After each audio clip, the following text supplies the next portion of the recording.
देवाच्या वचनाकडे जाऊया. आपण शास्त्रभाग वाचलेला आहे. कोण सांगेल कोणतं शास्त्रभाग वाचलं आहे आपण? उत्पत्ती 3रा अध्याय आणि 1 ते 7 वचनं. कोणाला माहिती आहे का काय बोलायचं आहे आज? थोडंसं आवाज. कुठला विषय माहिती आहे कोणाला आज? हा शास्त्रभाग बऱ्याच वेळेला बऱ्याच विषयांसाठी घेतला गेलेला आहे, पण आज मी कोणता विषय घेणार आहे? आज विषय प्रियानो असा मी घेणार आहे की काही गोष्टी परमेश्वराने सांगितल्यात की बायबलमध्ये आपण त्या करू नये म्हणून. अगदी 10 आज्ञांपासून जरी आपण सुरुवात केली तर त्या 10 आज्ञाच्या गोष्टी देखील आपल्याला प्रियानो माहीत आहे. पण अशा काही गोष्टी आहेत की त्याकडे जास्त आपण लक्ष देत नाही किंवा त्याच्याबद्दल बोलत नाही, आपण मंडळांमध्ये सांगत नाही. हा बायबल स्टडी असतं तर त्या ठिकाणी चर्चा मात्र करत असतो. सध्या टॅटूची फॅशन खूप निघालेली आहे आणि तरुणींना भरपूर टॅटू अंगावरती गोंदून घेणं म्हणजे त्याला म्हणतात. पूर्वीच्या काळी खेडोपाडी देखील लोक गोंदून घ्यायचे, पण बायबलमध्ये जर बघितलं तर गोंदून घेणंसुद्धा वर्ज्य सांगितलं किंवा ते करू नये सांगितलेलं आहे. त्यानंतर अजून अशी पण एक गोष्ट आहे की त्याच्यावर बोलत नाही जास्त आपण, की ते म्हणजे भविष्यवाणी किंवा भविष्य सांगणं किंवा ऐकून घेणं. आपलं भविष्य काय आहे हात दाखवणं, कपड्यावरच्या रेघा ज्या आहेत ते सांगणं.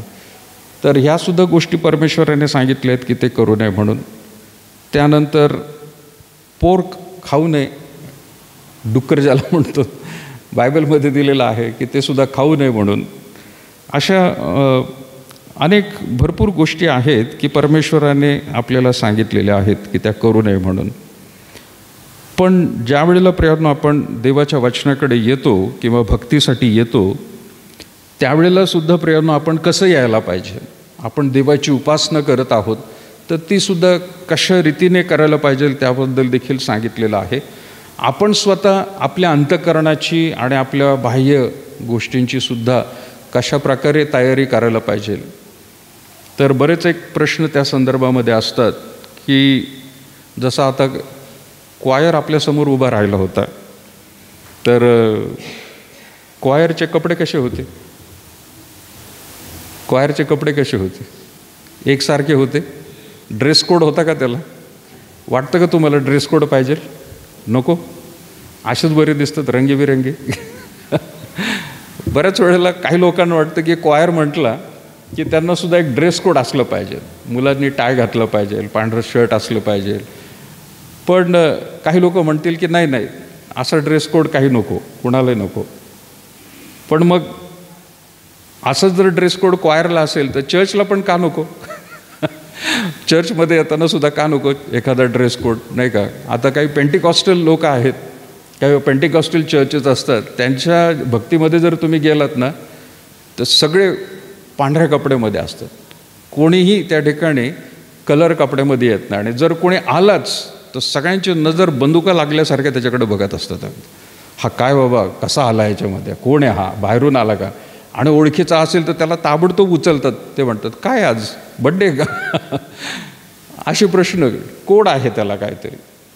पण काही त्याच्यामध्ये सेवकांना सुद्धा गोष्टी आहेत की काही पेंटिकॉस्टल असे लोक आहेत की ते म्हणतात पाळकांनी सुद्धा दाढी जी आहे ती वाढवली पाहिजे.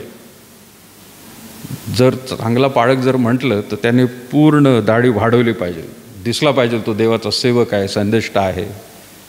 पण त्याच्या विरोधात दुसरे पण काही पेंटिकॉस्टल ते म्हणतात नाही पाळकाला तर मिशी पण नको, एकदम सटासट, कुठल्याही प्रकारे त्याने हे करायचं नाही. आणि जर त्याला दाढी असेल तर तो आळशी पाळक आहे, तो दाढी करत नाही. बरेच डिबेटिंग वादविवादाच्या गोष्टी त्या ठिकाणी आपल्याला आज समाजामध्ये पाहायला मिळतं. पण महत्त्वाचं प्रियानो आहे भक्तीमध्ये ह्या गोष्टी आहेत, पण आपले सिद्धांत काय आहेत, आपण कशावरती विश्वास ठेवतो, आपला तारणारा प्रभू जो आहे त्याने कोणते गोष्टी आपल्याला सांगितल्या त्याकडे जर आपण लक्ष दिलं तर मला वाटतं बऱ्याचशा गोष्टी अशा थोड्याशा आपल्याला मग बाजूला टाकता येतील. पण प्रामुख्याने बायबलमध्ये ज्या गोष्टी दिलेल्या आहेत तर तिकडे मात्र लक्ष देणं फार गरजेचं आहे. तर दाढीबद्दल काही सांगितलं नाही, पण काही ठिकाणी परमेश्वराने सांगितले की जर पुरुषाने साईडच्या मिशीचे कल्ले जर उडवलेले असतील तर ते मात्र त्यांनी करू नये असं सांगितलेलं आहे. म्हणजे बऱ्याच वेळेला काही दुसऱ्या धर्मातले जे लोक आहेत, मला नाव नाही घ्यायचं, पण ते मिशी ठेवत नाहीत आणि किंवा कल्ले काढून टाकतात आणि इथून फक्त दाढी ठेवतात तर ते देवाने खरं तर सांगितलेलं नाही आहे. पण मग चर्चमध्ये येताना आपली वेशभूषासुद्धा कशी असली पाहिजे, भक्तीसाठी आपण येत आहोत तर आपण कसे राहायला पाहिजे, याबद्दलसुद्धा प्रियांनो चर्चा बऱ्याचशा मंडळांमध्ये होत असते आणि व्हायला पाहिजे. कारण बरंचसं आपण पाहतो की आपल्या भारत देशामध्ये पाश्चात्य देशातल्या लोकांचं अनुकरण किंवा तिथली संस्कृती जी आहे ते आपण इकडे घ्यायला लागलेलो आहोत. खूप काही गोष्टी आहेत, काही चांगल्या गोष्टी आहेत, काही प्रियांनो आपल्याला न पटण्यासारखे आहेत. की उदाहरणार्थ जसं चर्चमध्ये भक्तीसाठी येत असताना बूट चप्पल घालून आलं तर चालतं का? आता काही चर्चेसमध्ये अलाव करतात आणि ते म्हणतात की आम्ही स्वच्छच ठिकाणी आहोत. पण आपल्याकडे बरेचसे अंशी असे मंडळे आहेत की ते म्हणतात नाही, आपण भक्तीला येतो तर आपण सगळे आपले पायताण जे आहेत ते बाहेर काढले पाहिजे, चर्चमध्ये नको. कारण मग त्याच्यासाठी बायबलमध्ये सुद्धा उदाहरण दिलेलं आहे की मोशेला परमेश्वराने सांगितलं होतं की ज्या ठिकाणी ते जळणारं झुडूप बघायला ज्या वेळेला तो गेला त्या ठिकाणी काय सांगितलं परमेश्वराने, ज्या जागेवर तू उभा आहेस ती जागा कशी पवित्र आहे, नाही का? मग त्याच्या विरोधामध्ये अजून काही लोक म्हणतात मग देव कुठेही आपण गेलो तरी देव आपल्याबरोबरच आहे, मग काय बूट चप्पल न घालतच फिरायचं का? देव आपल्याबरोबर आहे? नाही, तसं नाही, अतिशोक्तीपणा आपण नाही म्हणत आहे. पण त्यापैकी ही एक गोष्ट आहे की ज्याच्याबद्दल प्रियांनो परमेश्वराने काही गोष्टी सांगितलेल्या आहेत की ते आपल्याला करणं गरजेचं आहे. मुळात अशा डिबेटिंग गोष्टींकडे बायबल स्टडी घेणं प्रियांनो फार चांगलं असतो आणि त्या ठिकाणी वेगवेगळे आपले मत जे आहे ते आपल्याला मांडता येऊ शकतात. पण उत्पत्तीच्या पुस्तकामध्ये ज्या वेळेला आपण कपड्यांच्या विषयी बोलतो तर सगळ्यात पहिले कपडे कुठले होते? सगळ्यात पहिले कपडे काय होते? हां, तिथं लिहिलं आहे नाही का? 7व्या वचनामध्ये, उत्पत्ती 3रा अध्याय 7वं वचन, तेव्हा त्या उभयतांचे डोळे उघडले आणि आपण नग्न आहोत असे त्यास कळून आले. तेव्हा त्यांनी अंजिराची पाने शिवून आपण्यासाठी, माझं चाललं होतं आज ते अंजिराचं पान घेऊन यावं म्हणून दाखवायला फक्त, म्हणजे आपल्याकडे इथं होतं आधी, पण आता वरती टेरेसवर आहे अंजिराचं झाड आणि 2 दिवसापासून मी पण 2-2 अंजीर काढत आहे त्याच्यामधून. पण ते पान बघितलं तर फार फार फार मोठं नाही आहे आणि त्यांना त्यांची लाज झाकण्यासाठी कदाचित तिकडची पानं किंवा झाडं जी आहेत फार मोठी असतील. तर सुरुवातीच्या काळामध्ये त्यांनी स्वतःला नग्न ज्या वेळेला त्यांना समजलं, तिथं म्हटलेलं आहे तेव्हा त्या उभयतांचे डोळे उघडले. याचा अर्थ काय की त्यांना समज आली. डोळे तर उघडेच होते, बुबुळ त्यांना दिसत होतं, पापण्या काही चिकटलेल्या नव्हत्या. त्यांना समज आली की फळ खाल्ल्यामुळं काय झालेलं आहे, बरं वाईट काय आहे, ज्ञान त्याच्याबद्दल त्यांना मिळालेलं आहे. त्या संदर्भामध्ये तिथं म्हटलेलं आहे, मोशे म्हणत आहे किंवा त्या उभयतांचे डोळे उघडले आणि आपण नग्न आहोत असे त्यास कळून आले. त्यांना काय वाईट आहे काय चांगलं आहे हे समजलं आणि मग त्यांना त्यांच्या शरीराकडे लक्ष गेल्यावरती त्यांना समजले की ते नग्न आहेत आणि आपला जो भाग आहे तो आपण झाकून घ्यायला पाहिजे. आणि मग त्यांना परमेश्वराने सांगितलं नाही, पण त्यांना त्यांचं समजलं की ही गोष्ट झाकलेला पाहिजे. त्यांचे जे अवयव आहे, गुप्त अंग जे आहेत त्यांनी झाकले पाहिजे, म्हणून कोणीही सांगण्यापेक्षा स्वतःहून त्यांनी ते झाकलेलं. आणि त्यांनी जाऊन पाहिली असतील बागेमध्ये कोणत्या झाडाची पानं आपल्याला चांगल्या रीतीने आवरण म्हणून वापरता येतील आणि मग त्यांना ते अंजिराचं झाड मिळालेलं आहे. केळीची पानं पण मोठी असतात नाही का? तिथं साईडलाच आहे आपल्याकडे केळीची पानं आहेत, फार मोठे मोठे असतात ती. पण कदाचित त्यावेळेला देव येत आहे त्यांना समजलं आणि मग त्यांना पटकन मोठं झाड कुठलं पान आहे त्यांनी ते लावलेलं आहे. सांगायचं हे की याच्यामध्ये त्यांना स्वतःला कळलं की आपला कोणता भाग उघडा आहे आणि आता तो भाग झाकायला पाहिजे, कारण देव आपल्या समोर आहे आणि देवासमोर आपण हे असं कसं जायचं. हा फार महत्त्वाचा. म्हणजे आज भक्तीमध्ये येणारे बरेचसे मंडळांमधले जे लोक आहेत त्यांना कपड्यांविषयी कधी कधी काही वाटत नाही आणि त्यांना असं वाटतं की नाही, कुठल्याही प्रकारचे कपडे आपण घालून भक्तीमध्ये यावं. मी तर म्हणतो भक्तीमध्येच नाही, पण आपण ख्रिस्ती म्हणून जर आहोत प्रियानो, तर जगामध्ये वावरत असताना सुद्धा आपण म्हणू की नाही, आम्ही चर्चच्या बाहेर कुठले कपडे कसे घातले तरी काय हरकत नाहीत. तर प्रियानो, आपण स्वतःला सांभाळलं पाहिजे. आपल्या मुलामुलींना कशा प्रकारे आपण सजवतो किंवा त्यांना कोणते कपडे घ्यायला प्रवृत्त करतो. आणि आज जरी प्रियानो आपण केडगावमध्ये नगरमध्ये आहोत, परंतु पुण्यासारख्या ठिकाणीसुद्धा, मुंबईच्या ठिकाणीसुद्धा प्रियानो मुलींचं जे आहे ते छोटे छोटे अगदी स्कर्ट्स म्हणा किंवा त्यांचे जे कपडे आहेत ते प्रियानो अगदी छोटे असतात, आखूड असतात ते. आणि बाकीच्यांचं प्रियानो लक्ष जे आहे ते विचलित होतं. फक्त चर्चमधल्याच लोकांचं लक्ष विचलित होतं असं नाही, पण बाहेरसुद्धा जर तशी मुलं मुली वावरत असतील. आता बऱ्याचशा मुलामुलींना अनुकरण करण्याची सवय झालेली आहे. चित्रपटसृष्टीतील जे सिनेतारे लोक आहेत ते जसे कपडे घालतात तशा प्रकारचं फॅशन नावाखाली चर्चमधले सुद्धा लोक करायला लागतात. पण त्याची खबरदारी घेणं गरजेचं आहे. मुळात या ठिकाणी जसं आपण वाचत आहोत की परमेश्वराने न सांगता त्यांनी स्वतःहून ती लाज झाकलेली आहे. त्यांना समजलं बरं काय आणि वाईट काय. आज माणसाकडे भरपूर कपडे आहेत, त्यांच्याकडे काही कपडे नव्हते, त्यांच्याकडे फक्त पानं होती आणि म्हणून त्यांनी ती मोठी पानं घेतली आहेत. शरीर झाकणं हे त्यांना बरं वाटलं. ही समज जी आहे आज भक्तीमध्ये येत असताना किंवा बाहेरसुद्धा वावरत असताना मुलींनीच नाही म्हणत आहे, तर मुलांनी देखील प्रियानो त्याची काळजी घ्यायला पाहिजे. सध्या काही जीन्स पॅन्ट निघालेत नाही का, मुद्दामून फाडलेले असतात माहिती आहे का, आणि ते नवीन म्हणून विकलेले असतात.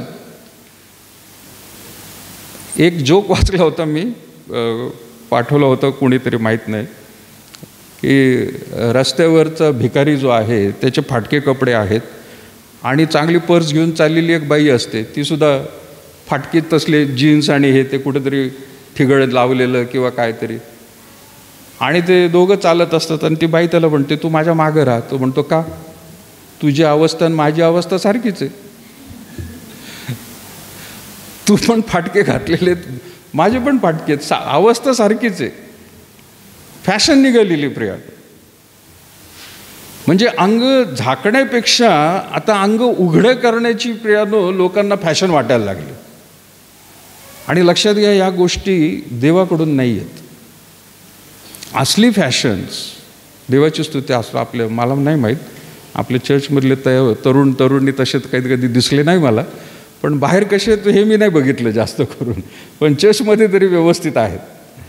आणि तरुण तरुणींकडे सुद्धा एक समज आहे, त्यांना माहीत आहे की भक्तीला येत असताना आपल्याकडे तशी सांगण्याची गरज वाटत नाही मला. पण हा एक महत्त्वाचा विषय आहे की ज्याच्याकडे प्रियानो आपल्याला लक्ष देणं गरजेचं. पण देवबापाने एक वचन मात्र त्या ठिकाणी दिलेलं आहे, आणि ते म्हणजे अनुवादाचं पुस्तक आपण जर काढलं, त्याचा 22वा अध्याय, अनुवाद 22वा अध्याय, आणि त्याचं 9 पासून 11 वचन काय म्हणतं बघा. अनुवादाचं पुस्तक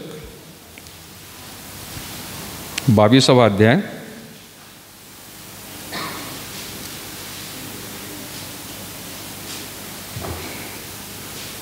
कोणी वाचेल 9 ते 11.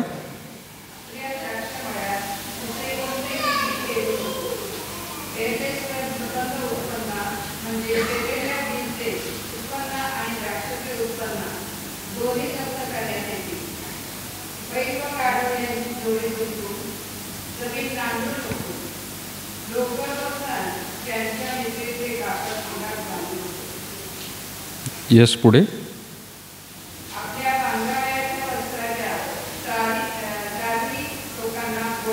ओके, आता परमेश्वराने इथं एक त्यांना एक सूचना, एक आज्ञा, आपण सूचना म्हणण्यापेक्षा प्रियानो त्यांना आज्ञा दिलेली आहे. आणि त्या आज्ञेबद्दल प्रियानो तिथं म्हटलेलं आहे की द्राक्षमळ्यात दुसरे कोणतेही बी पेरू नको.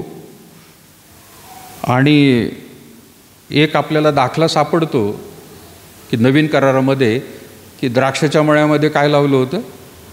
अंजिराचं झाड लावलं होतं. आता जे समोर दिसलं प्रभू येशू ख्रिस्ताला त्याचेच दाखले त्यांनी द्यायला सुरुवात केली. बी पेरणाऱ्याचा दाखला त्याच्या समोर जे चाललं होतं त्याला दिसलेलं आहे. मुद्दामून यहुदी लोकांचं लक्षसुद्धा त्यावेळेला त्याने तिथं घेतलेलं आहे की एकाच ठिकाणी दोन गोष्टी लावू नको हे सांगितलं होतं, पण तुम्ही लोक करत आहात. तरी त्यामध्ये ते अंजिराचं झाड जे आहे तरी त्याला फळ लागत नाही आहे, अशी परिस्थिती झालेली आहे. कारण दोन गोष्टी एकत्र आलेल्या आहेत. पण इथं परमेश्वरानं सांगितलं की द्राक्षमळ्यात दुसरे कोणतेही बी पेरू नको. पेरलेस तर संबंध उत्पन्न म्हणजे पेरलेले बीज उत्पन्न व द्राक्षरसाचे उत्पन्न दोन्हीही काय केले जातील? जप्त करण्यात येतील. म्हणजे काय? घेऊन टाकले जातील. कोणी तसं जर केलेलं असेल तर. आज भारत देशामध्ये अफू आणि गांजा याची शेती करण्यासाठी बंदी आहे. आणि जर तसं काही सापडलं तर ते सगळं नाश केलं जातं किंवा जप्त केलं जातं. त्याला अटकही होते त्या माणसाला आणि त्याला शिक्षा पण ठोठवली जाते. त्याच्यावरती काही दंड पण आकारला जातो. तर परमेश्वराने तसे लोक त्या ठिकाणी मोशेच्या द्वारे देखील ठेवले होते की ते जप्त केले जाईल म्हटले. पण नंतर काय म्हटलंय?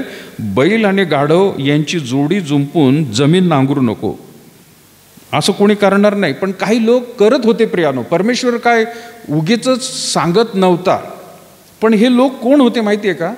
हे परराष्ट्रीय लोक होते किंवा दुधामदाच्या देशामध्ये इस्रायल लोक येण्याआधी तिथं जी वस्ती करणारे लोक होते त्यांच्यामध्ये असे काही लोक होते. आणि मिसर देशामध्ये सुद्धा काही लोक होते. म्हणजेच काय? मिसर देशामध्ये अनेक मूर्त्यांची पूजा करणारे लोक होते. त्यांच्याप्रमाणे तुम्ही वागू नका. आणि कनान देशामध्ये जो देश दुधामदाचा देश म्हणून मी तुम्हाला देत आहे, तुमच्या आधी जे वस्ती करणारे कनानी लोक होते त्यांच्यासारखं सुद्धा तुम्ही वागू नका. परराष्ट्रीयांसारखे वागू नका. याची खबरदारी खरं तर परमेश्वर मोशेच्या द्वारे त्यांना देत होता की तसं बैल आणि गाढव करून कधी जमीन नांगरू नका. आणि 11 वचनात लिहिलेलं आहे, लोकर आणि सण यांच्या मिसळीचे कपडे अंगात घालू नका. मिसळलेले दोन सूत त्या ठिकाणी जे आहेत एकत्र करून कपडे जे बनवलेले आहेत ते आपण कधीच घालायचे नाहीत. काही गोष्टी सांगितलेल्या आहेत प्रियानो. एवढं एकच ठिकाणी नाही तर लेवीच्या पुस्तकामध्ये सुद्धा प्रियानो जर आपण पाहिलं, लेवीय याचा 19वा अध्याय आणि 19 वचन काय म्हणते तिथे बघा. लेवीय 19 अध्याय आणि 19 वचन.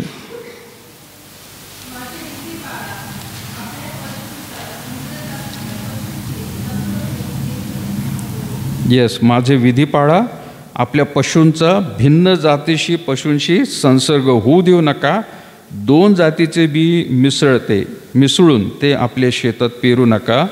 भिन्न सुताचे विणलेले कपडा अंगात घालू नका. परमेश्वराने वारंवार बऱ्याचशा गोष्टी त्यांना प्रियानो सांगितलेल्या होत्या. पण आता परत एकदा थोडंसं प्रियानो आपण त्याच 22 अध्यायाकडे जर आलो, अनुवादाचं पुस्तक याचा 22वा अध्याय आणि कपड्याविषयी परमेश्वराने त्यांना एक गोष्ट त्या ठिकाणी सांगितलेली आहे. अनुवादाचं पुस्तक 22वा अध्याय आणि 5वं वचन काय म्हटलं?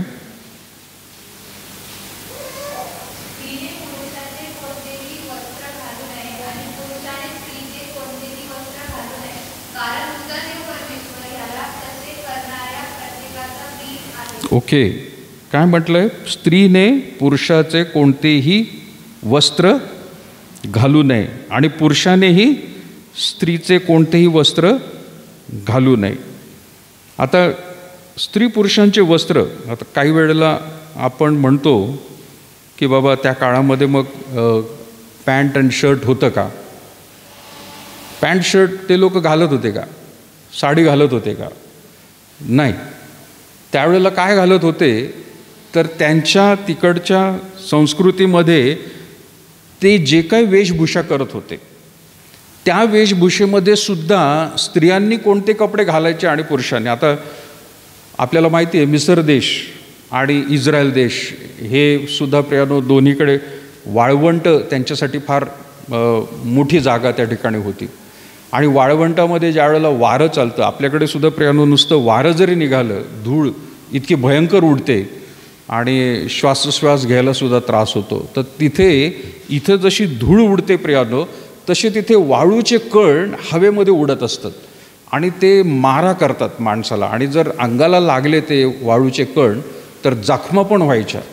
आणि म्हणून संपूर्ण शरीर जे आहे ते एका झाग्यासारखे कपडे प्रियानो ते वापरायचे. म्हणजे एखादं कापड जे आहे ते पूर्ण गळ्यापासून पायापर्यंत अरब लोक जसे घालतात, अरबस्थानातले जे लोक आहेत त्यांचा वेशभूषा आणि तिकडची वेशभूषा पुरुषांची होती, स्त्रियांची पण होती प्रियानो.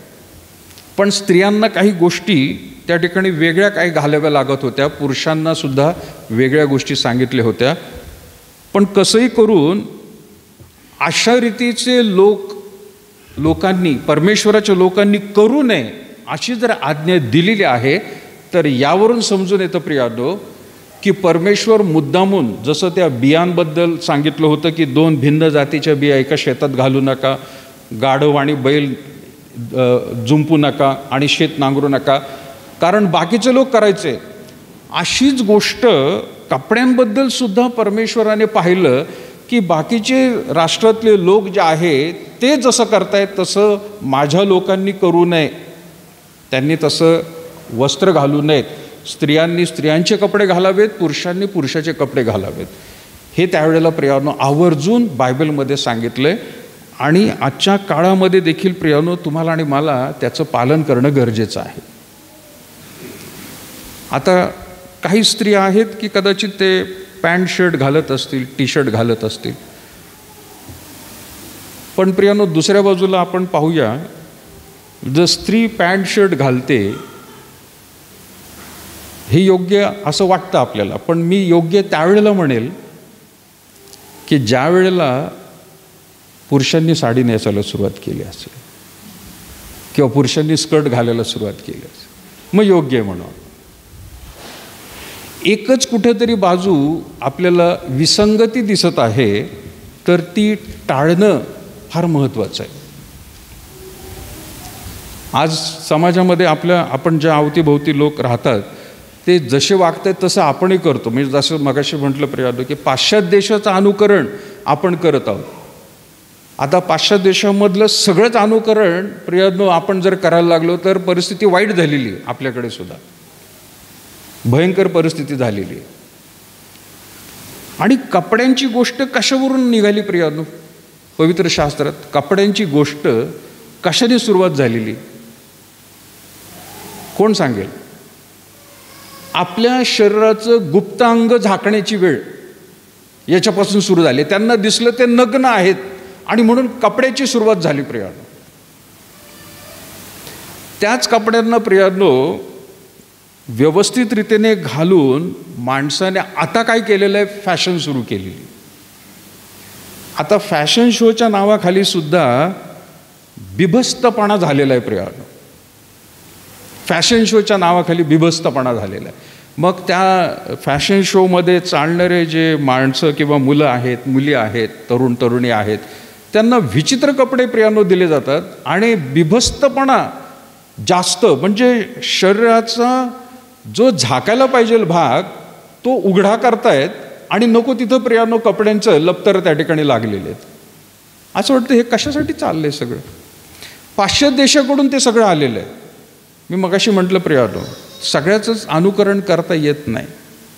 आणि जर स्त्रियांनी पुरुषांचे कपडे घालायला लागले तर प्रियानो त्याच्यामध्ये भेद दिसत नाही. आपल्याला ही गोष्ट प्रियानो कदाचित अवघड वाटेल समजून घेणं, पण परमेश्वराने त्या काळामध्ये आपल्याला पण डेफिनेटली हे माहीत नाही किंवा बायबलमध्ये अशा काही गोष्टींचं वर्णन तिथं केलेलं नाही आहे की स्त्रिया कोणत्या कपडे घालत होते आणि पुरुष कोणते घालत होते. त्या काळाचे.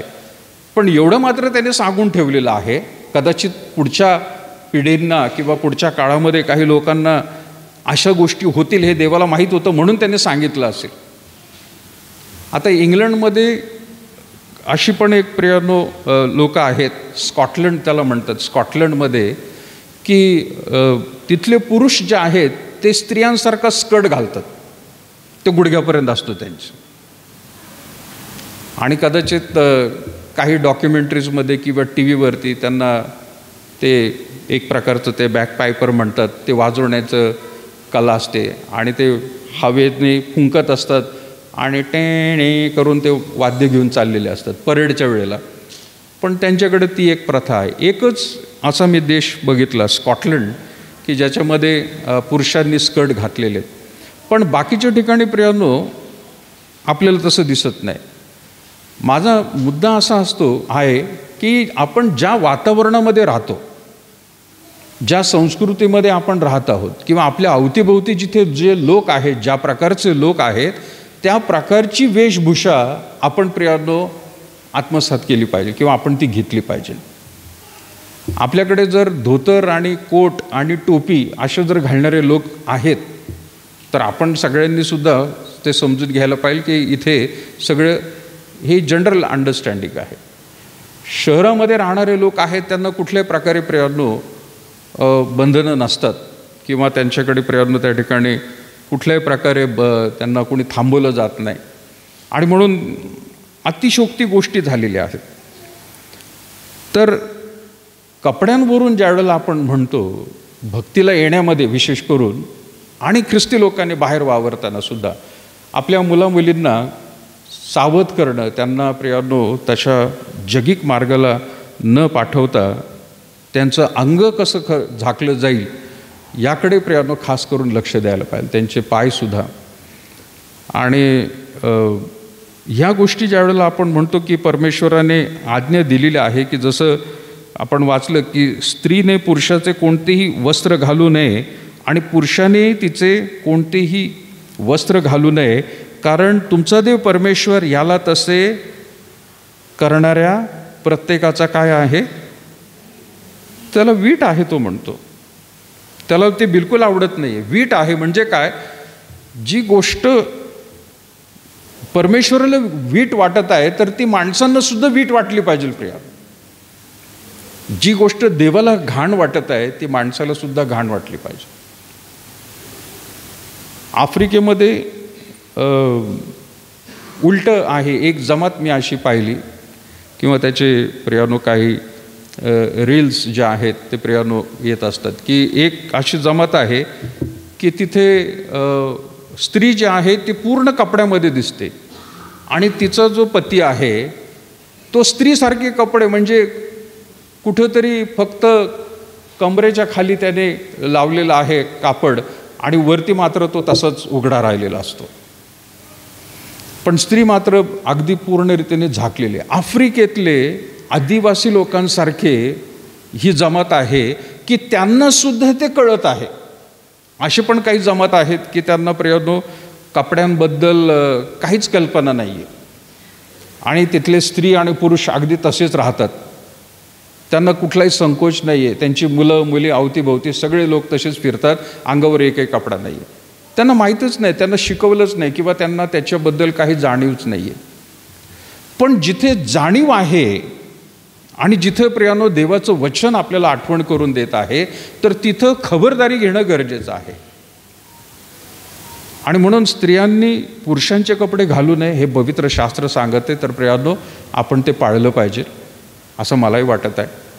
प्रत्येकाच्या स्वातंत्र्याचा तो हक्क आहे शेवटी.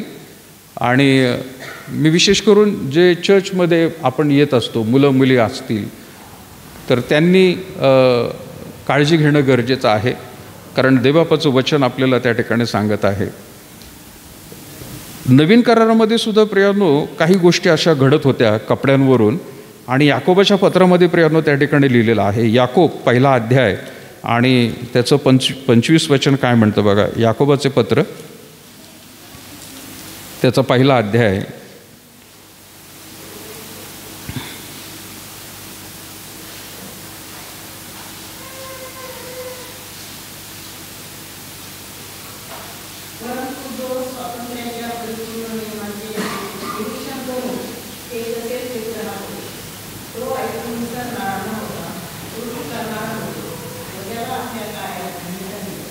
येस, खास करून मला जे वचन एक अजून काढायचं आहे, इथं तो स्वातंत्र्य, परंतु जो स्वातंत्र्याच्या परिपूर्ण नियमाचे निरीक्षण करून ते तसे करत राहतो तो ऐकून विसरणारा न होतो, कृती करणारा होतो व त्याला आपल्या कार्यात धन्यता मिळते. एक वचन प्रियानो हे मी सांगितलं होतं की प्रत्येकाला जसं स्वातंत्र्य दिलेलं आहे, पण नवीन करारामध्ये आणखीन पौलाच्याद्वारे तिमोथेला देखील प्रियानो म्हटलेलं आहे. 1 तिमोथी 2 अध्याय आणि 9 आणि 10 वचन काय म्हणते बघा. 1 तिमोथी 2 अध्याय 9 आणि 10 वचन. 8 वचनापासून वाचलं तरी चालेल.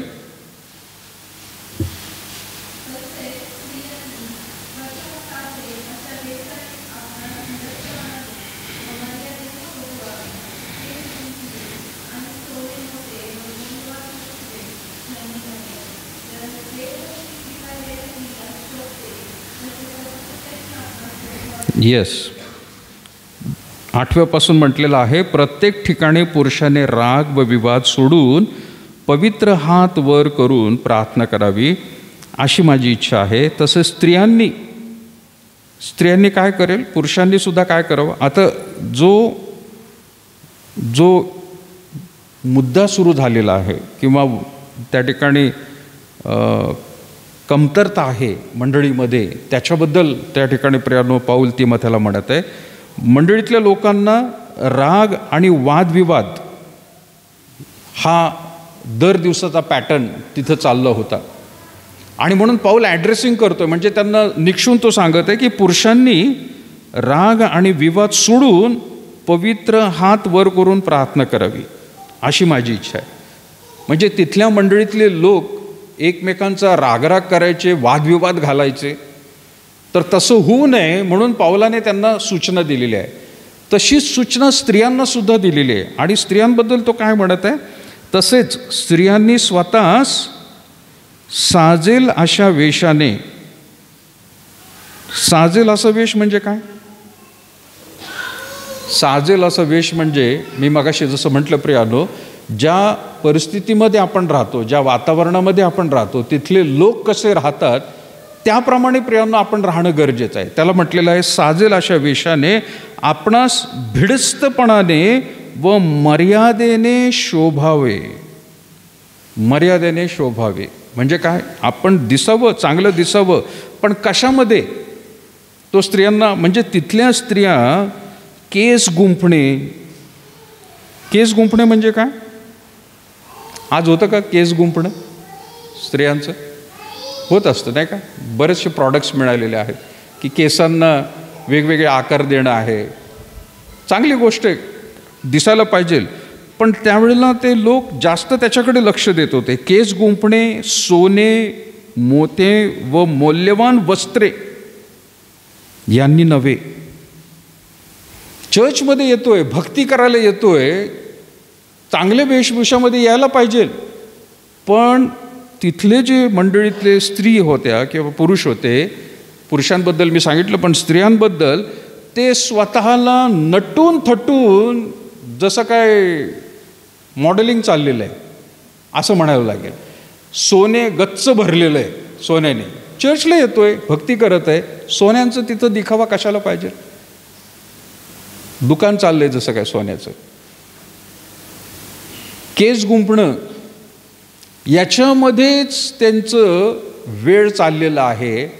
आणि अशी जर एखादी स्त्री भक्तीमध्ये येऊन जर बसली तर काय होईल प्रियानो, संदेशाकडे लक्ष लागेल. आणि त्यातल्या त्यात ती स्त्री जर आली अशी नटून तटून आणि पहिल्याच बेंचवर बसली तर काय होईल, हा काय होईल, माझं तरी लक्ष लागेल. हे काय चाललंय इथं. मुलं रडली तरी कधी कधी मला डिस्टर्ब होतो. आणि एखादी बाई जर अशी येऊन बसली, एखादा माणूस पण येऊन जर असा बसला तर मला संदेश देता येईल, सगळं अडखळण, बाकीच्या लोकांना अडखळण, वक्त्याला पण अडखळण आणि देवाला सुद्धा अडखळण, जे काय त्या ठिकाणी सांगायचं आहे. अडखळणाऱ्या गोष्टी भक्तीमध्ये होऊ नये. आणि म्हणून साजेल असं पाऊल म्हणतोय तिमोथीला की तू लक्ष दे या गोष्टींकडे. आज मंडळीमधल्या स्त्रिया आणि पुरुष कसे राहत आहेत. मी मागे जसं म्हटलं होतं प्रियानो, माझ्या आईबद्दल सुद्धा ती ख्रिस्ती नव्हती आणि ज्यावेळेला आईवडिलांचं लग्न झालं, वडिलांनी तिला पुण्यामधल्या सगळ्या चर्चेसमध्ये फिरवलं. तुला कुठं आवडतं सांग, तुला जिथं आवडेल तिथं आपण भक्तीला जात जाऊ, पण रविवारच्या दिवशी चर्चला जायचं. ती घरामध्ये प्रार्थना पण करत होती सगळं, आणि देवबाप तिला मार्गदर्शन, म्हणजे वडील बायबल वाचून तिला सांगायचे. मला माझ्या लहानपणापासून ते चांगलं आठवतं. तर वडिलांनी सगळ्या चर्चेसमध्ये फिरवलं तिला, पण तिला कुठला आवडला असेल माहिती आहे का? सिलोन पेंटिकॉस्टल चर्च, की जिथं पांढरे कपडे घातलेले पाळक आणि त्यांचे जे सिस्टर्स आहेत, गळ्यापासून ब्लाऊज त्यांचा हातापर्यंत आणि सगळे व्हाईट. वडिलांना कधी वाटलं नाही, ते म्हणतात, ते सांगायचे, मला कधी वाटलं नाही म्हणे हिला तिथं आवडेल म्हणून. आणि ज्यावेळेला एक असं चर्च होतं, आता मला नाव नाही घ्यायचं त्या चर्चचं, त्या चर्चमध्ये तिला वडील 2 वेळा घेऊन गेले. तर ती म्हणाली घरी आल्यानंतर की त्या चर्चमध्ये मला परत कधीच नेऊ नका. वडील म्हणे का बरं, सगळे चांगले व्यवस्थित लोक होते ना तिथं. अहो तुम्ही पाहिलं का तिथं? त्या संदेशाकडे लक्ष न देता कुठून घेतली ग? कुठला होता का हा टेलर? याच्यावरती चर्चा चालू होते. आपण बसलोय म्हणे शेजारी आणि त्या संदेशाकडे लक्ष नाही. ते पाळक चांगला संदेश देत होते, पण या स्त्रियांचं साड्यांवरून चाललं होतं. दुसरीकडे म्हणे ते गळ्यातला हार चालला होता, त्यांची बडबड ती चालू आहे. म्हणजे स्वतःला दाखवण्यासाठी तिथं काही आले होते. आणि मग तिसरी गोष्ट त्याच्यात सांगितली होती की यामध्ये काही लोक तर असे होते की अक्षरशः स्थळांबद्दल कागद त्यांना एकमेकाला देत होते. ते हा मुलीचा, हा मुलाचा, संदेशाच्या वेळेला, भक्तीच्या वेळेला अशा गोष्टी. आपल्या चर्चमध्ये मला काही लोकांनी सांगितलं, पाळसाहेब तुम्ही संदेश देता पण मागच्या बाजूला, मला माहीत नाही ते कोण आता, पण स्त्रियांची कुजबूज चाललेली असते. काही लोकांनी सांगितलं, काही मुलं आहेत की ते मोबाईलवरच असतात. अहो म्हणे ते बसलेले चर्चमध्ये पण मोबाईलवरच असतात. ते कसं करायचं आता हे सगळं? आपण तो वैयक्तिक कोणाला बोलू शकत नाही, सांगू शकत नाही, रिस्ट्रिक्शन्स नाही आहेत. आता कोणी म्हणेल मग काय बायबलमध्ये सांगितलं आहे का की चर्चमध्ये मोबाईल आणू नका म्हणून? आम्हाला आमचं स्वातंत्र्य आहे, सगळं स्वातंत्र्य आहे, सगळं स्वातंत्र्य प्रिया. पण ते स्वातंत्र्याचा दुरुपयोग आपण करू नये, नाही का? भारताला स्वातंत्र्य मिळालं आणि म्हणून त्यावेळेला लोकांनी रस्त्यामध्ये खड्डे खोदायला लागले का? आम्ही स्वतंत्र झालो, आम्हाला पाहिजे ते करता येतं, आता गुलामगिरी संपली आमच्या, मग लागले रस्त्यामध्येच खड्डे खोदायला. याला स्वातंत्र्य म्हणायचं का? नाही. अगदी मंडळीमध्ये सुद्धा प्रियांनो अशा गोष्टी आहेत. आणि मग ह्या अशा प्रकारच्या गोष्टी जर चर्चमध्ये देवाची उपासना करण्यासाठी ह्या अडखळण म्हणून जर काही गोष्टी असतील तर प्रियांनो जेवढ्या लवकर ते शक्य होईल तेवढं प्रियांनो आपल्यापासून दूर करणं फार गरजेचं आहे. आणि म्हणून या ज्या बाबी आहेत की पाऊल तिमोथेला म्हणत आहे की स्त्रियांनी स्वतः साजेल, शब्द फार लक्षात घ्या, स्त्रियांनी स्वतः साजेल अशा वेशाने, आपणास भिडस्तपणाने व मर्यादेने, एक मर्यादा आहे तो म्हणजे मर्यादेने शोभावे, केस गुंफणे, सोने मोते मौल्यवान वस्त्र यांनी नव्हे, तर त्या स्त्रियांनी कसं असावं? देवभक्ती स्वीकारलेल्या स्त्रियास शोभते तसे सत्कृत्यांनी आपणास शोभावे, चांगल्या कृत्यांनी शोभावं. बाकीच्या गोष्टींनी नको आहे.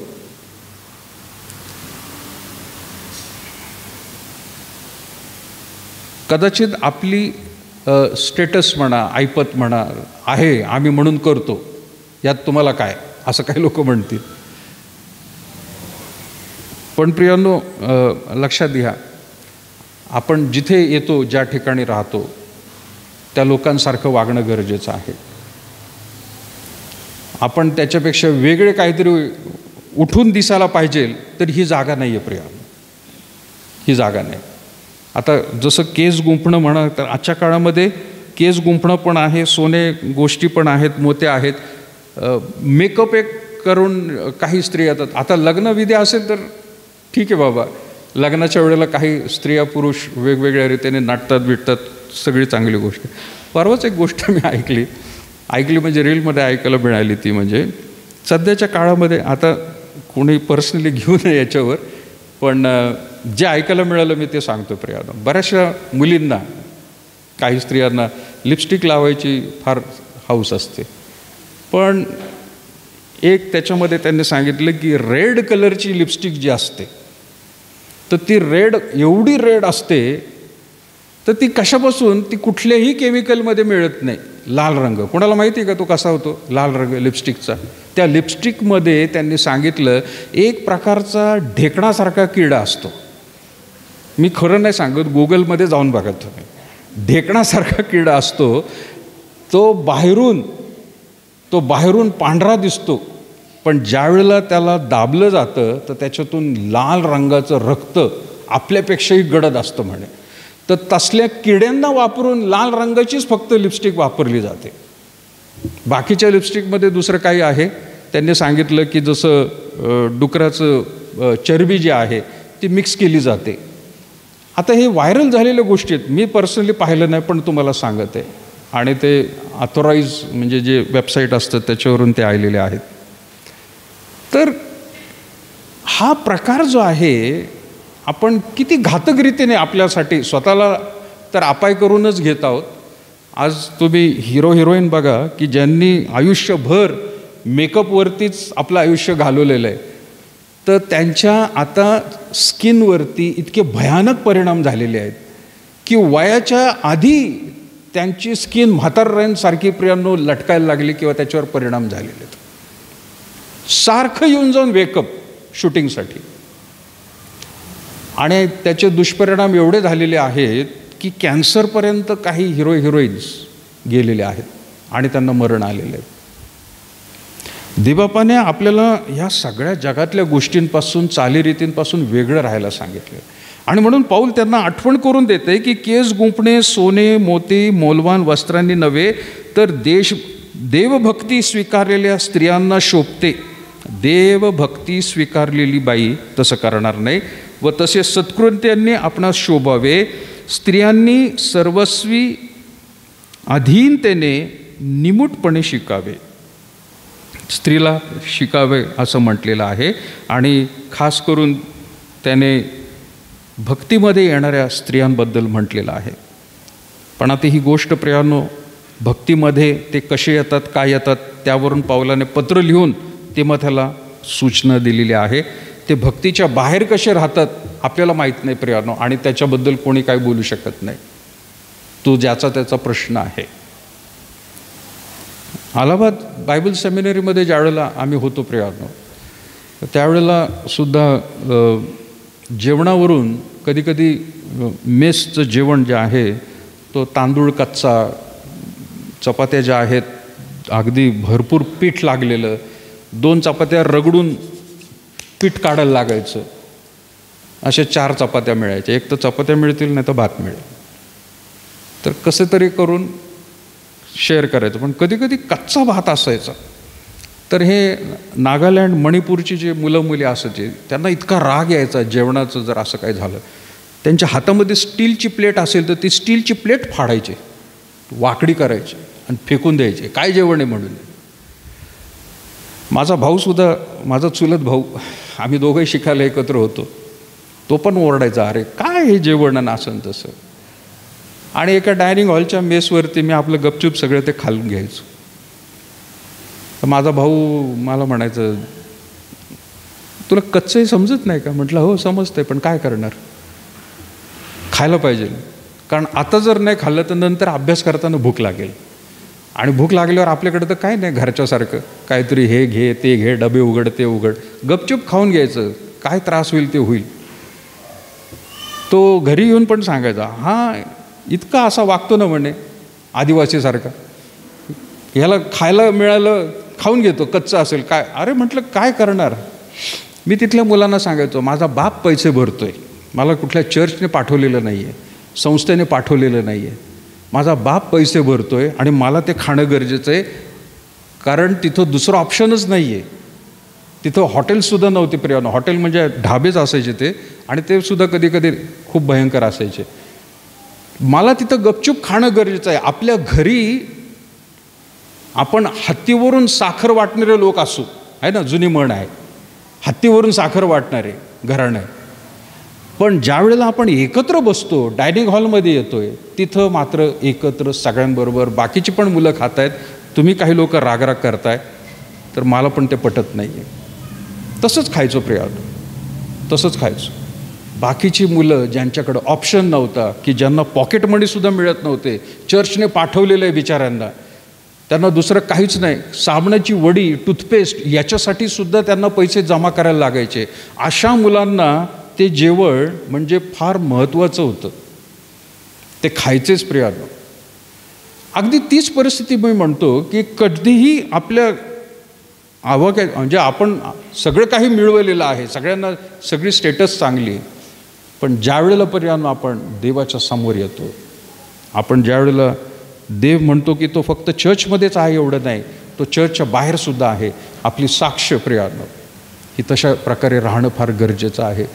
आणि आपल्याकडे पूर्वी लोक हे बाकीचे बोट दाखवायचे, पाश्चात्य संस्कृतीचं अनुकरण करणारे हे लोक आहेत, पण आज तीच संस्कृती बाकीच्या लोकांनी स्वीकारलेली आहे, पण आपल्याला मात्र परमेश्वराने यापासून दूर राहायला सांगितलेले. इवन पेत्रसुद्धा काय म्हणतो बघा प्रियानो कपड्यांबद्दल. पहिले पेत्र काढू आपण, पेत्राचे पहिले पत्र 3रा अध्याय, पेत्राचे पहिले पत्र 3रा अध्याय 3 आणि 4 वचन काय म्हणतंय, स्त्रियांनी कसे असावे.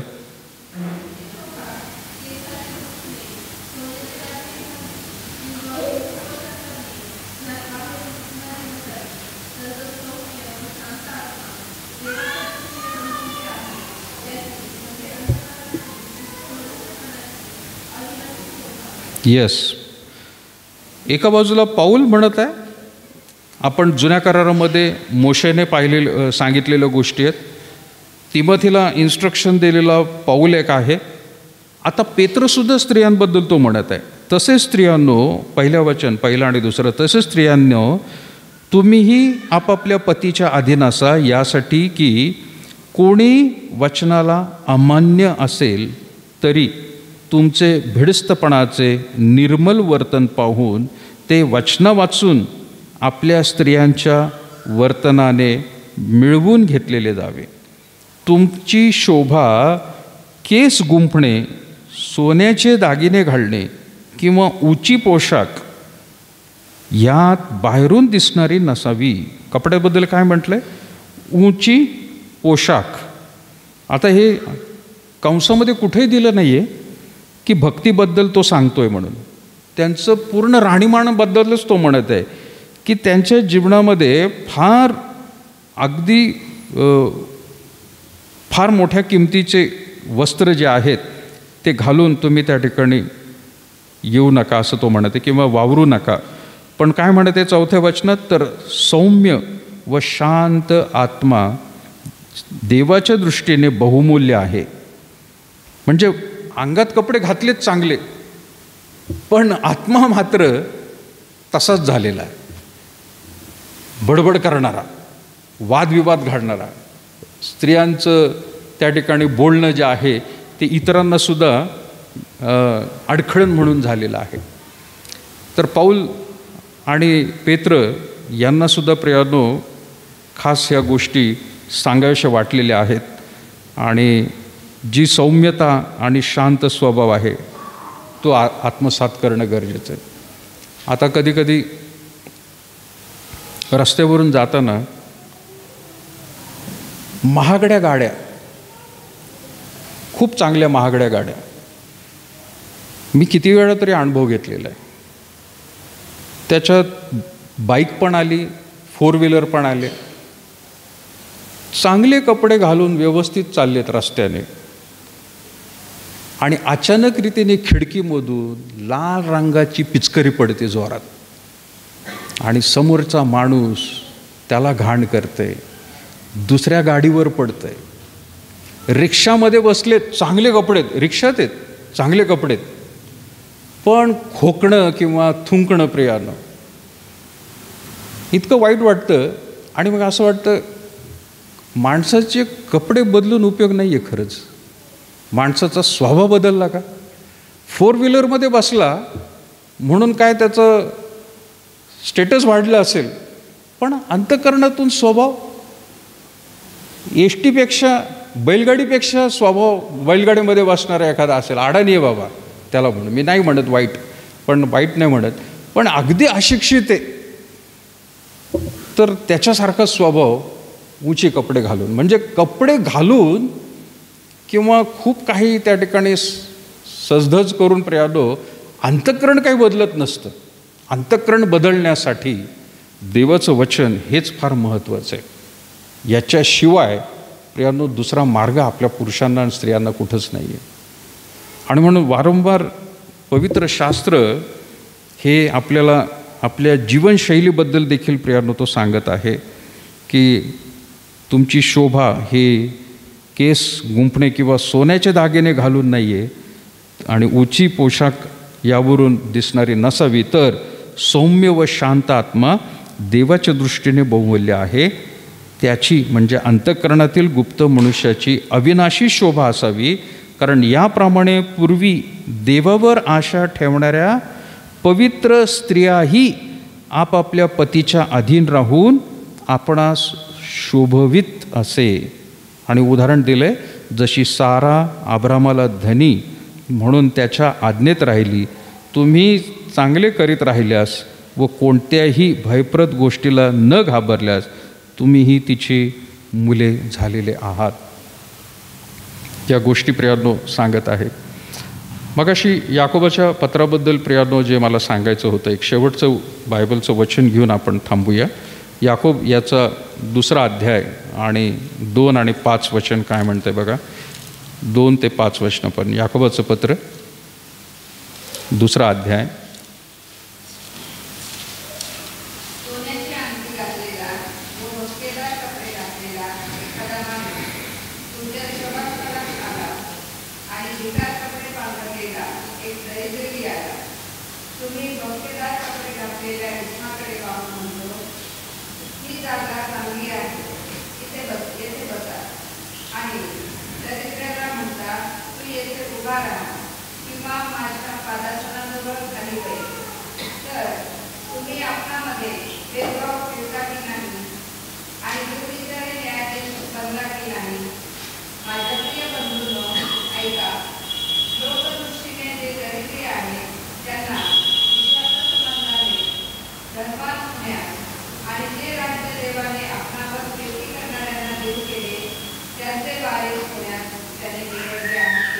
येस, आता ही परिस्थिती याकोब त्याच्या पत्रामध्ये तो सांगत आहे. तर ती परिस्थिती काय आहे? भक्तीला येणारे सगळेच लोक आज जसे आपण सगळेजण व्यवस्थित आंघोळ करून चांगले कपडे व्यवस्थित घालून येऊन बसतो आपण, सुरुवातीच्या काळामध्ये विश्वासणारे लोक तसे नव्हते. त्यांच्याकडे मुळात एवढे कपडे नव्हते, कपडे असा हा प्रकार फार नव्हता. आणि दुसरं असं होतं की कामावरती काम करून ते भक्तीला येऊन बसत होते आणि अंगातले कपडे जे आहेत एखाद्या मजुरासारखे त्यांचे असायचे. ते काय आपल्यासारखेच फार परफ्यूम मारून आणि फार व्यवस्थित असे काही येत नव्हते. आणि जसे लोक कामावरती जायचे, बाहेर जायचे, तसेच ते येऊन बसायचे. पण त्यातले मध्ये काही लोक असायचे की जे व्यवस्थित सजधरून व्यवस्थित येत असतील, तर त्यांच्यासाठी सेवक जो आहे तो म्हणायचा, अरे लाईक हा फार मोठा माणूस दिसतोय, कोणीतरी त्याला पुढे येऊन बसवा. अशी पद्धत झाल्यामुळे याकोबाचे हे लक्षात आलेलं आहे की अशा प्रकारे भेदभाव त्या ठिकाणी चाललेला आहे. म्हणजे जसं डॉक्टर बाबासाहेब आंबेडकर यांनी ख्रिस्ती धर्म स्वीकारणार होते, पण त्यांनी तो नाकारला. का नाकारला? कारण दक्षिण भारतामध्ये ज्या वेळेला ते गेले तर तिथल्या चर्चेसमध्ये भेदभाव दिसून आला. ज्या भेदभावामुळे ते प्रियांनो हिंदू धर्मातून बाहेर पडायचं चाललं होतं. त्यांनी अजून बुद्ध धर्म स्वीकारला नव्हता, त्यांना वाटत होतं ख्रिस्ती धर्मामध्ये यावं म्हणून, कारण बराचसा अभ्यासही त्यांनी केला होता, गांधीजींनी जसा केला होता. पण तिथे बघितलं त्या चर्चमध्ये पाळक जे आहेत ते मंडळीमध्ये बसलेल्या लोकांना प्रभुभोजन देत आहेत, बसलेल्या लोकांना. पण त्यांनी बघितलं अजून एक गट असा आहे, खिडकीच्या बाहेर लोक बसलेले आहेत, त्यांना खिडकीतून प्रभुभोजन दिलं जात होतं. आणि डॉक्टर बाबासाहेब आंबेडकरांनी बघितलं आणि विचारलं, हा काय फरक आहे? इथं खिडकीमधून का लोकांना दिलं जातं आहे आणि इथं बसलेल्यांना का दिलं जातं आहे? त्या पाळकांनी सांगितलं, इथं बसलेले सगळे उच्च घराण्यातले आहेत आणि हे जे आहेत हे खालच्या जातीतून आलेले आहेत, यांना इथं नाही बसवता येत. फक्त एवढ्या एका गोष्टीमुळं बाबासाहेबांनी बघितलं, जर माझे लोक, माझ्या मागं चालणारे लोक, यांना पण जर मी उद्या ख्रिस्ती धर्म घ्यायला सांगितला तर हे सगळे माझे लोक खिडकीच्या बाहेरच राहणार आहेत, यांना चर्चमध्ये जागा नाही आहे. आणि म्हणून त्यांनी तो निर्णय बदलून टाकला आणि ते म्हणाले की नाही, आम्ही नवबुद्ध, न्यू बुद्धिझम त्यांनी सुरू केला आणि त्याचा स्वीकार त्यांनी केला. चर्चमध्ये भेदभाव, मंडळीमध्ये भेदभाव, हा इतिहास आहे प्रियांनो, हा इतिहास आहे. आणि म्हणून अशा रीतीचा भेदभाव, देवाची स्तुती असो, आपल्याकडे तसा आपण भेदभाव करत नाही. आपल्याकडे पूर्वी खिल्लारे अंकल हे सुद्धा येऊन बसायचे, त्यांची पण परिस्थिती वाईट होती, कपडे, पण त्यांच्या शेजारी चांगले लोकसुद्धा आपले बसायचे मंडळीतले. आणि मला बघून ते बरं वाटायचं की कोणी भेदभाव करत नव्हतं, त्यांना बसायला जागा पण द्यायची उशिरा आले तर. भंगार विकणारा माणूस, पण मग मावची साहेब जे आहेत, डेप्युटी कलेक्टर होते, ते सुद्धा त्याच्या शेजारी बसायचे आणि त्यांना कधीच वाईट वाटलं नाही. आणि दर रविवारी मी बघायचो, बाकीचे सुद्धा बसायचे त्यांच्याजवळ. असा भेदभाव. पण इथं काय व्हायला झालेलं आहे, याकोब मुद्दामून त्यांना लिहित आहे की सोन्याची अंगठी घातलेला व भपकेदार कपडे घातलेला एखादा माणूस तुमच्या सभास्थानात आला आणि भिकार कपडे पांघरलेला एखादा दरिद्री आला, तुम्ही भपकेदार कपडे घातलेल्या इस्माकडे पाहून म्हणतो ही जागा चांगली आहे. भपकेदार कपडे घातलेल्या इस्माकडे पाहून म्हणाल, असं लिहिलं आहे का? काय शब्द आहे? शब्द काय? भपकेदार कपडे घातलेल्या इस्माकडे पाहून म्हणतो. म्हणजे काय? सत्य परिस्थिती आहे तिथली. तुम्ही म्हणाल म्हटलेलं नाही आहे, पण सत्य परिस्थिती आहे. तुम्ही करताय तसं तो म्हणतो ही जागा चांगली आहे, इथे बसा. आणि दारिद्र्याला म्हणता तू तेथे उभा राहा किंवा माझ्या पादसनाजवळ खाली येऊन बैस. तर तुम्ही आपणामध्ये भेदभाव ठेवता की नाही आणि दुर्विचार न्यायाधीश बनला की नाही. म्हणजे काय?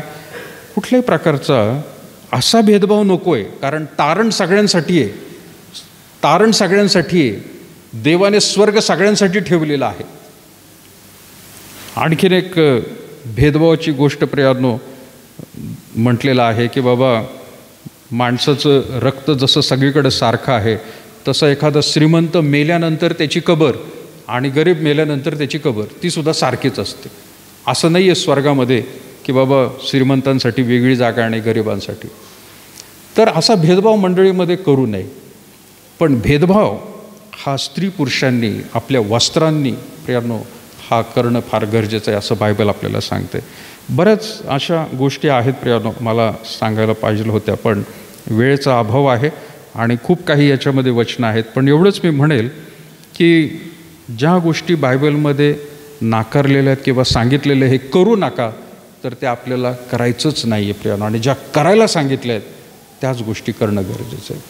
सो आपली वेशभूषा जी आहे आपण कशा प्रकारे करून फक्त मंडळीमध्येच नाही तर बाहेरसुद्धा आपण कसे प्रियानो वावरतो याकडे देखील लक्ष लागायला पाहिजे. प्रार्थना करूया प्रियानो. थोर अनुग्रहकारी प्रभू, आम्ही पुन्हा एकदा तुझे आभार मानतो. तुझ्या कृपेत आणि दयेमध्ये आज पुन्हा एकदा आम्हा सगळ्या प्रियजनांना तू एकत्र आणलं. आज विशेष करून प्रभू तुझ्या वचनातून आमच्या वेशभूषांवरून प्रभू जे काही मार्गदर्शन केलेलं आहे त्यासाठी आम्ही तुझं गौरव करतो. प्रार्थना करतो प्रभू की खरोखर तुझं वचन आम्हा प्रत्येकासाठी प्रभू लाभदायक आध्यात्मिक आशीर्वादासाठी आणि आमच्या संपूर्ण जीवनाला उन्नती देणार आहे. आम्ही ज्या प्रकारे ते वाचू आणि आत्मसात करू, खरोखर प्रभू ते आशीर्वाद आमच्यासाठी तू ठेवलेले आहेस. आज प्रभू याही वचनांना आम्ही स्वीकारत तुझी आज्ञा प्रभू म्हणून आमच्या जीवनामध्ये लागू करण्यास आम्हाला विशेष तू सहाय्य कर. आम्हाला कुठल्या लोकांना माणसांना खुश करण्यासाठी नाही, परंतु प्रभू तुझ्याकडे आमचं लक्ष लागू दे की जेणेकरून प्रभू शेवटच्या काळामध्ये ज्या वेळेला प्रभू श्री ख्रिस्त खाली आम्हा सगळ्या प्रियजनांना घ्यायला येईल तर प्रभू आम्ही आधी त्याला सामोरं जाणारे लोक असावेत, तुझ्या इच्छेप्रमाणे वागणारे आणि स्वतःला स्वर्गाचे नागरिक म्हणून प्रभू परमेश्वर आम्ही आत्ताच त्याप्रमाणे वर्तणूक करणारे लोक असावेत अशी प्रार्थना आम्ही करतो. ये प्रभू आज या तुझ्या प्रिय मंडळीतल्या समस्त स्त्री पुरुषांना, तरुण तरुणींना आणि प्रभू लहान मुला मुलींना तुझ्या पवित्र हातात आम्ही सादर करतो. ये प्रभू प्रत्येकाची वागणूक ही तुला आवडेल अशाच प्रकारची असू दे. मान सन्मान आणि गौरव प्रभू तुला देत लहानशी प्रार्थना येशूच्या नावात मागते म्हणून तो ऐक. आपण उभे राहूया. प्रभूने शिकवलेली प्रार्थना म्हणून. हे आमच्या स्वर्गातील बापा, तुझे नाम पवित्र मानले जाओ, तुझे राज्य येऊ, जसे स्वर्गात तसे पृथ्वीवर. तुझ्या इच्छेप्रमाणे हो. आमचे रोजचे भाकर आज आमचे आणि जसे आमच्या ऋण्यास ऋण सोडले तसे तू आमचे ऋणी आम्हास सोड आणि आम्हास परीक्षित नकोस तर आम्हास वाटपास सोड, कारण की राज्य सामर्थ्य आणि गौरव सर्व काळ तुझीच आहेत. आपल्या परमेश्वराचं प्रेम, प्रभू श्री ख्रिस्ताची कृपा आणि पवित्र आत्म्याची सहभागिता आता आणि इथून पुढं सदैव तुम्हा सर्व लहान थोर प्रियजनाला असो.